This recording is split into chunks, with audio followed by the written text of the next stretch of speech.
Ontem, a Polícia Militar do Distrito Federal enxotou o Grupo 300, liderado pela Sarah Winter, bolsonarista, que estava acampado na esplanada dos ministérios.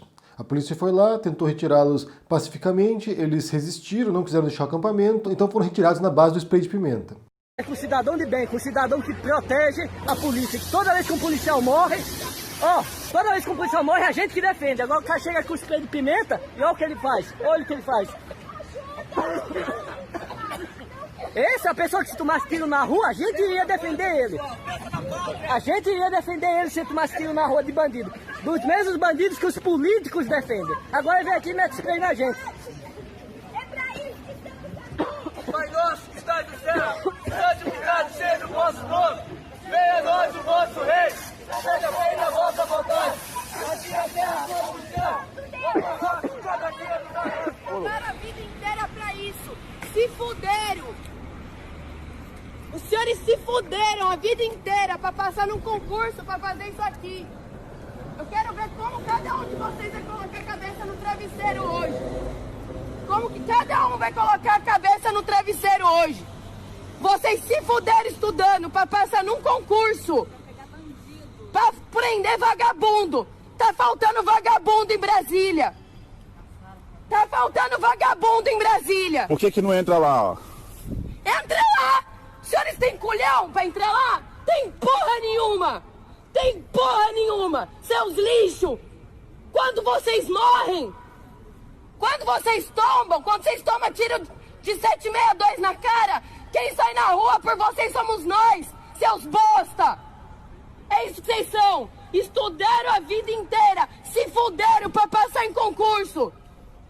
Estudaram de noite, de dia, treinaram depois na academia pra vir aqui tirar o cidadão de bem.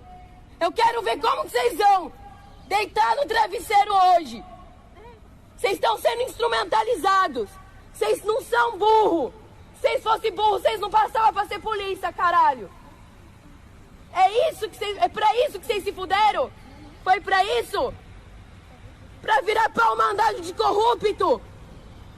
Vocês são mais inteligentes que isso, porra! Vocês deviam estar ao lado do povo! Mais tarde, à noite, isso foi sábado à noite, eles foram na frente do STF e dispararam, e eu vou usar o termo disparar aqui na falta de um termo melhor, dispararam fogos de artifício contra o STF, como vocês podem ver nesse vídeo aqui. Seu bosta!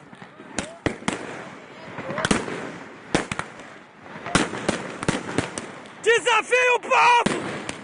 Vocês vão cair! Nós vamos derrubar vocês, seus comunistas! Desafio o povo! Seu Gil Bosta, Gilmar Mendes! Bandido!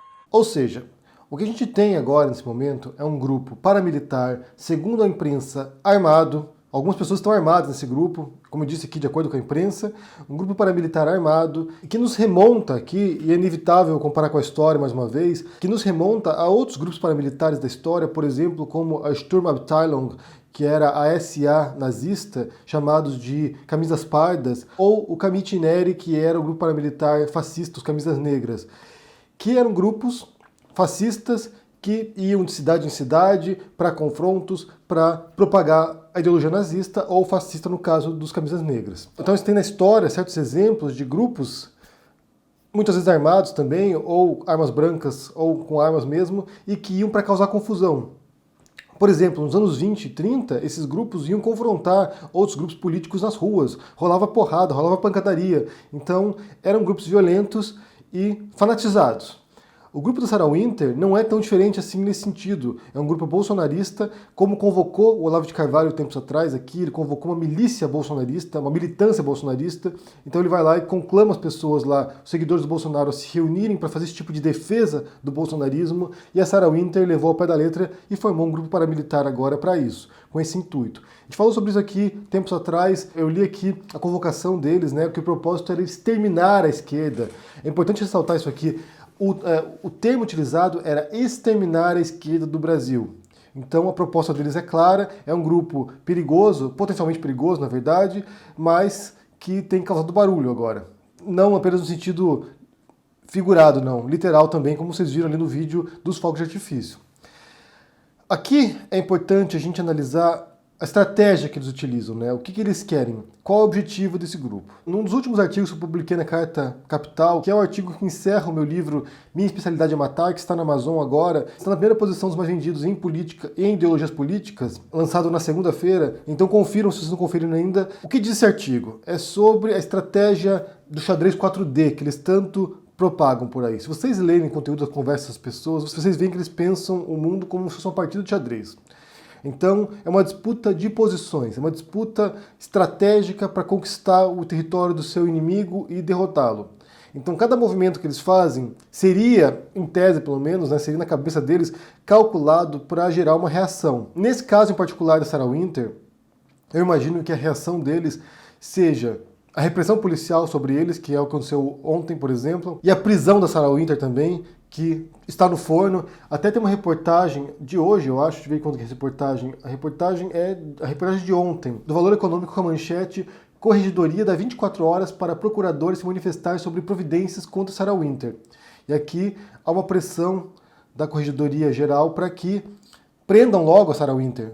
Afinal de contas, já tem vários dias que ela foi lá e ameaçou em vídeo o ministro do Supremo, Alexandre de Moraes, dizendo que ele não teria mais paz, disse que se encontrasse ele na rua daria socos nele.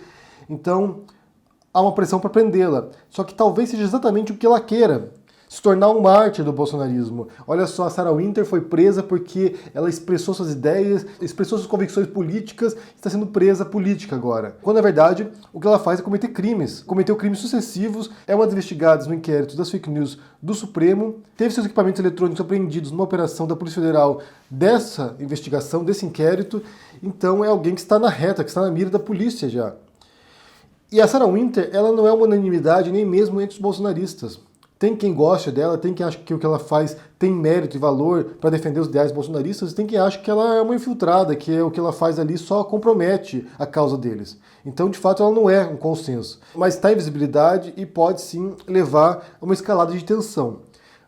A gente viu ontem, por exemplo, o general Ramos falando sobre esticar a corda, e é o que eles fazem constantemente.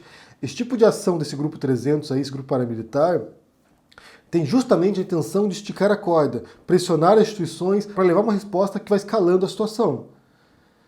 Esse é o jogo do bolsonarismo. Eles dizem que a oposição quer derrubar o Bolsonaro, mas a oposição só quer derrubar o Bolsonaro porque ele é um total incompetente e é um perigo para o Brasil.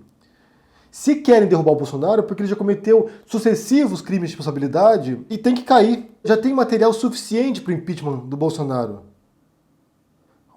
O Rodrigo Maia pode pegar ali os mais de 20 pedidos de impeachment, bem mais na verdade, eu já nem sei mais a conta, pode pegar qualquer um aleatoriamente, botar uma venda, escolher ali, pegar um processo e avançar. Porque são inúmeros os crimes do Bolsonaro. Isso não é esticar a corda. Isso não é forçar a derrubada do Bolsonaro. É o próprio Bolsonaro que tem forçado as instituições para testar os limites dela. E eles fazem isso, eles esticam a corda e quando vem que vai estourar, quando vem que vai sobrar para eles, né? Porque a consequência é contra eles, eles que estão tentando dobrar a Constituição à sua vontade, quando vem que vai estourar, eles retornam. E vão fazendo isso constantemente. E o que faz não é romper a corda, mas é afrouxar a corda, cada vez mais frouxa. Esse é o grande perigo da estratégia que eles adotam. Porque nunca chega ao ponto de ruptura, é sempre próximo disso e daí retorna, próximo disso retorna. E aqui é importante explicar o que move essas pessoas, né? Como eu disse no começo aqui, o que está por trás desses atos. Como eu disse aqui, eles pensam que é uma partida de xadrez, uma disputa por posição. E aqui eles retornam via Olavo de Carvalho, que é importante falar isso aqui, via Olavo de Carvalho, porque eles não leram de fato o autor que eles acham que eles entendem, a compreensão que o Olavo de Carvalho tem do Antônio Gramsci, que é um autor marxista italiano e que publicou uma obra enorme, chamada Cadernos do Cárcere, que ele escreveu na prisão. E num dos artigos, um dos textos desses cadernos, ele fala sobre a guerra de posições. Como a esquerda, ou como os marxistas, precisariam conquistar os espaços através de disputas ideológicas, em grande parte, de conquista das instituições. Isso se deu, em grande parte, na minha interpretação pelo menos, dada a compreensão de que houve a Revolução Russa, que foi a primeira revolução comunista do mundo, bem sucedida pelo menos. Houve a Revolução Russa, houve uma mudança no sistema econômico, mas em grande parte a parte ideológica não mudou tanto assim. Então, segundo essa visão do Gramsci, era importante conquistar esses espaços ideológicos também, para que houvesse uma mudança de mentalidade das pessoas, para que elas não pensassem mais sobre a lógica capitalista, mas sobre a lógica socialista ou comunista. Então essa disputa ideológica era disputa para transformar também o restante da sociedade. E vale lembrar ontem que eu falei sobre isso, né? Como o Olavo entende que a ideologia é crucial, as ideias são fundamentais. Embora a disputa se dê no campo individual e dos grupos, como diz o Olavo de Carvalho, essencialmente isso é pelos espaços ideológicos, esses espaços de construção do imaginário. Então, quando você ocupa a escola, igreja, quando você ocupa os espaços judiciários, quando você ocupa universidades, quando você vai ocupando esses espaços de formação de ideia, de conceitos, isso vai depois mudando a sociedade. Isso, para eles, essa conquista desses espaços, de acordo com a leitura deles do Gramsci, é o que se chama de marxismo cultural. Essa teoria conspiratória, que já remonta também ao nazismo, na verdade, né? Você tinha na época dos nazistas um termo que era bolchevismo cultural, que era essa ocupação dos bolcheviques, né? Essa ocupação dos marxistas dos espaços culturais. Isso foi reembalado nos anos 90 pela extrema-direita norte-americana, que na época não era tão extremista quanto é hoje, mas já era maluca também. Tem um autor chamado Pat Buchanan, que é um autor conservador norte-americano, e ele fez um documentário sobre isso, sobre o que é o marxismo cultural. E quando você assiste o documentário, é simplesmente deprimente, porque assim, é um festival de delírio, gente, um festival de delírio completo. As citações que ele faz, por exemplo, de autores como Gramsci, ou como Lukács, ou como outros autores marxistas, é totalmente inventado, na verdade. Se você for procurar referência das citações, não encontra. Não existem citações. Tem uma frase que ele cita, por exemplo, do Gramsci, sobre a tomada das instituições, que não é do Gramsci, é de um outro autor dos anos 60. Então, o que eles fazem é propagar essa ideia de que todos os espaços culturais, educacionais, ideológicos da sociedade foram ocupados por marxistas, foram ocupados por comunistas. E eles estão corrompendo, eles estão destruindo a cultura ocidental através das instituições, através desses espaços culturais. Por exemplo, nesse documentário, ele é tão ridículo que ele acha que a instituição do divórcio, por exemplo, é um processo do marxismo cultural. Porque o divórcio, antes, em muitos países era proibido, você não podia se divorciar do seu marido, teu marido podia te espancar e você não podia pedir divórcio. Daí os marxistas culturais vão lá e conseguem mudar as leis, de modo que, agora o que acontece? A mulher pode se separar do marido, isso divide a família, isso fragmenta esse núcleo básico da civilização, que é a família. Então fica o pai de um lado, a mãe de outro lado e o filho no meio ali, nesse mundo distorcido culturalmente. Para você ver o grau de maluquice dessas pessoas. O divórcio é uma instituição marxista, culturalmente, na cabeça dessas pessoas. E não apenas isso, mas vários outros processos se dão na cabeça dessas pessoas desse modo. O rock and roll, por exemplo, a gente viu recentemente aqui o Olavo de Carvalho falando que as músicas dos Beatles foram compostas pelo Adorno, que é um filósofo da escola de Frankfurt, com um viés marxista. Segundo o Olavo de Carvalho, as músicas não eram do Lennon, McCartney, do George Harrison e do Ringo Starr, mas eram compostas pelo autor, pelo filósofo da escola de Frankfurt. Que o rock and roll seria um projeto para a destruição da cultura ocidental. Não seria espontâneo isso, mas seria artificialmente criado pelos marxistas. É um projeto de degeneração moral, acima de tudo. Então eles têm isso em mente. Eles têm que o mundo agora, atualmente, e a gente já viu frases, por exemplo, do Abraham Weintraub nesse sentido também, o mundo hoje é dominado por comunistas. Eu acho que um pouco da contribuição que a gente pode dar também é como vencer o marxismo cultural nas universidades. Para quem os comunistas estão no topo do país. Eles são o topo das organizações financeiras, eles são os donos dos jornais, eles são os donos das grandes empresas, eles são os donos dos monopólios. Os monopolistas apoiaram Lula, os monopolistas estavam dando dinheiro para o Haddad. Os grandes bilionários do planeta, por exemplo, como George Soros ou como Bill Gates, são, na cabeça das pessoas, comunistas. O Bill Gates é comunista para eles. O Zuckerberg é comunista para eles. Pois tudo que eles fazem nos bastidores, é fomentar uma degeneração moral da sociedade ocidental cristã. Então a luta que eles empreendem, embora suas manifestações práticas seja esse grupo patético da Sarah Winter aí, que não são 300, são, sei lá, uns 15, 20, o que eles empreendem é uma disputa por espaços ideológicos, é uma disputa nessa guerra cultural, nessa guerra de posições que diz o Gramsci, e eles utilizam de outro modo a interpretação, pela hegemonia cultural, é uma disputa por esses espaços. Eles querem tomada, por exemplo, dos espaços culturais, da arte, como a gente viu com o Alvin, por exemplo, que faz um vídeo nazista lá, é uma proposta de tomada da arte, porque através da arte você manipula a mente das pessoas, você convence as pessoas a serem comunistas ou serem conservadoras. Eles queriam criar uma arte conservadora, Era essa a ideia deles, através das escolas, por isso que há uma crítica tão ferrenha ao Paulo Freire, porque o Paulo Freire seria um comunista que está doutrinando as pessoas nas escolas, e eles querem pôr agora um projeto de escola conservadora para valorizar tradições brasileiras, para valorizar certa mentalidade bastante antiquada, na verdade, e hierárquica, como eu falei aqui já também sobre o Brasil Paralelo, né, como a proposta deles é de uma estrutura hierárquica rígida, no qual você tem no topo ali uma elite cultural e intelectual, e depois na base você tem um monte de pessoas ignorantes que vão trabalhar por migalhas e se manter passivamente na sua estrutura, na sua base, sem reclamar. Se você permite que essa base ascenda socialmente, ou que tenha acesso a certos bens culturais, isso vai desestabilizar essa ordem natural que existe desde sempre. E aqui é importante ressaltar que é sempre na cabeça deles aqui. Eu estou resumindo aquilo que eles pensam. E, segundo eles, para concluir esse vídeo aqui, o Bolsonaro seria a melhor pessoa para romper essa hegemonia cultural esquerdista, essa hegemonia cultural comunista. Durante décadas, mesmo durante o governo militar no Brasil, isso aqui segundo o Olavo de Carvalho, mesmo durante o governo militar, quem dominava a cultura e a intelectualidade e as universidades eram os comunistas. Segundo Olavo, os militares nunca perseguiram de fato os comunistas. Eles mataram alguns militantes, torturaram alguns militantes, mas de fato quem domina a cultura, quem domina o conhecimento nunca foi perseguido. E agora o que se espera do Bolsonaro é que ele faça isso, é que ele persiga os intelectuais, que ele persiga os artistas, que ele persiga essas pessoas que dominaram a cultura para que de fato haja essa transformação intelectual. A missão do Olavo de Carvalho é que ele seja lido daqui 100 anos para que isso leve a longuíssimo prazo uma transformação enorme na cultura brasileira, passando de uma cultura comunista para uma cultura conservadora. Essa é a meta do Olavo de Carvalho. Esse é o ideal dele. Segundo ele, esses alunos que ele tem hoje serão os intelectuais e os artistas do futuro. A guerra que existe, esse xadrez 4D, ele não é apenas no nível físico, como esse tipo de disputa de espaços, como fez Sarah Winter ali na esplanada dos ministérios, ou combatendo nas redes sociais, que é uma disputa de espaço, na verdade, né? Quando você tem um monte de canais conservadores aqui no YouTube disputando esse espaço com a gente, é uma disputa de território, de certo modo, é um xadrez 4D, mas a disputa principal deles é no nível das ideias.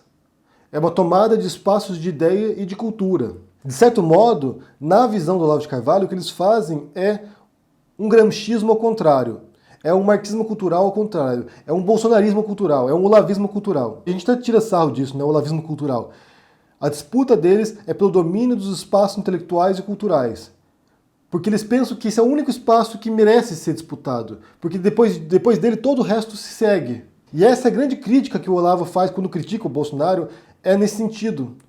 Que o Bolsonaro disputou os espaços de poder político, venceu as eleições, mas não está disputando de maneira eficaz os espaços intelectuais. Quando você tem, por exemplo, o Abraham Weintraub querendo ter controle sobre as reitorias, sobre a decisão de quem escolher nas reitorias, é justamente nesse sentido. É uma disputa de espaços intelectuais. Eles vão escolher os reitores que vão, a partir desse momento, começar a determinar quais são as ideias propagadas nas universidades. E é justamente por isso que é tão importante que os acadêmicos, que os intelectuais, que os artistas também disputem outros espaços que não apenas a cultura ou o conhecimento, que eles também venham para o YouTube, que eles também venham para as redes sociais, que eles também disputem os espaços aqui, porque esses espaços aqui já foram dominados pela extrema-direita. Esses espaços aqui eles venceram sem disputa, na verdade. Durante anos, conservadores, extremistas de direita, conquistaram a internet, conquistaram o Twitter, conquistaram o Facebook, conquistaram o YouTube. E a esquerda simplesmente ignorou esse processo porque, bem, eu vou publicar vídeo no YouTube aqui, isso é coisa de criança, coisa de adolescente. E eles utilizaram esses espaços para manipular uma eleição, para convencer pessoas a votarem no Bolsonaro. A reação nossa começou em 2018, durante a campanha eleitoral, quando esses espaços já estavam dominados. E agora que a gente começa, em 2020, ver uma reação nossa. E agora que a gente começa a ver como a resposta nossa, aos poucos, se infiltra na mentalidade pública, também no debate público, e começa também já a moldar um pouco a percepção das pessoas. Mas é um trabalho de muitos anos já. São 3 anos, pelo menos, aqui que a gente está tentando disputar esse espaço. E eles estão assustados, porque eles não esperavam um tipo de reação. E eu tenho visto muitos acadêmicos vindo para cá, muitos professores, muitos intelectuais, muitos artistas que estão agora compreendendo a importância de estar aqui também. Então eu quero saber o que vocês pensam, primeiro, sobre a operação policial contra Sarah Winter e a resposta deles ontem disparando fogos de artifício contra o Supremo. O que você pensa sobre isso? 2. sobre essa disputa ideológica que se dá agora na internet, em outros espaços também acadêmicos, culturais. Se você percebe essa luta ou não, é coisa da imaginação deles. Na verdade, em grande parte, é uma teoria conspiratória porque não há essa hegemonia cultural comunista nesse espaço, não há, certamente não há. Há uma pluralidade de ideias e há uma pluralidade de posições ideológicas e políticas diferentes. De certo modo, há uma certa tendência de esquerda em intelectuais e artistas, porque há uma preocupação pelo coletivo, e isso é uma visão basicamente de esquerda, se preocupar com os outros e com a sociedade como um todo, mas não há um domínio comunista, certamente, nem marxista. O que você pensa sobre isso, sobre o marxismo cultural, sobre aquilo que eu expus hoje? E conheça o meu livro, Minha Especialidade é Matar, que está na Amazon, está nas primeiras posições lá, nos mais vendidos. Conheça porque eles estão assustados, gente, eles estão preocupados, eles estão agora se mobilizando para me atacar, estão ameaçando de processo. Então, a ajuda de vocês é muito importante para divulgar essas ideias, para divulgar o livro e para confrontar esse bolsonarismo tosco e perigoso que tem no Brasil hoje. Deixa um comentário aqui embaixo, deixa o joinha, assine o canal, ajude no Apoia-se, e a gente se vê por aí. Abraço e até mais. Tchau!